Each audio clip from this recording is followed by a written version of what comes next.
Well, I'm sick and tired of hearing whiny Christians talk about how hard it is to serve Jesus when they can waste endless hours at night in front of a television. They can get up in the morning and spend 20, 30 minutes before they do anything else reading a newspaper and a bunch of headlines and news and get into politics. You know, politics, I'll just tell you something as a Christian, it's over politically in our country. Don't waste your time with it. Preach the gospel instead. You think you're going to change something by voting for the best loser?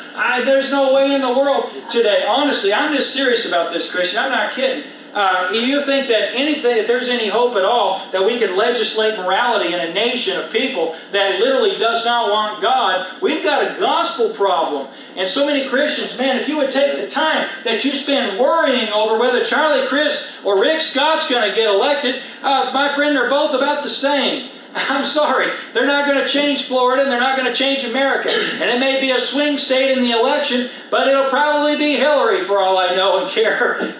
You're not going to make the difference there. Preach the gospel. Oh, Pastor, you don't think Christians ought to be involved in politics? Now listen, let's just don't get stupid and silly about it. I wish you'd worry as much about whether people go to hell or not as you do about who gets elected. That's the only thing I'm trying to say tonight. Just it's common sense. It ought to make sense to us. See, if people were different, they'd vote different. If people were different, then the leadership would be different. Our leadership is absolutely representative of what we are as a nation. I remember being shocked about Bill Clinton and his immorality. Does anybody remember when Bill Clinton was reelected for president? After he had been exposed as an adulterer and a fornicator? Did that surprise you? I thought that man could never get reelected. I thought surely somebody stacked things. And then I started going around talking to people, and I found the people who voted for Bill Clinton.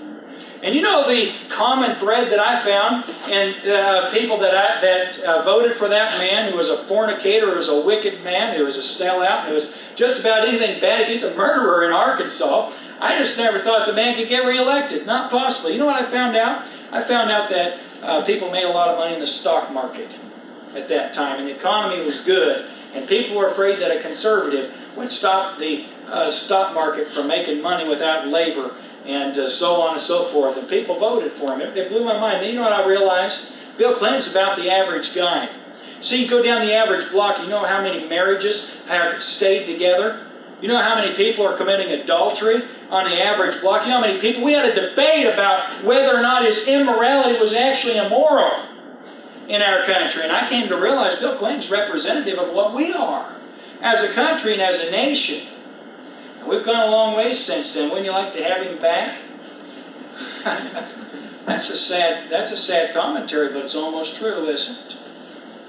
At least I don't think he hated America. I'm not sure.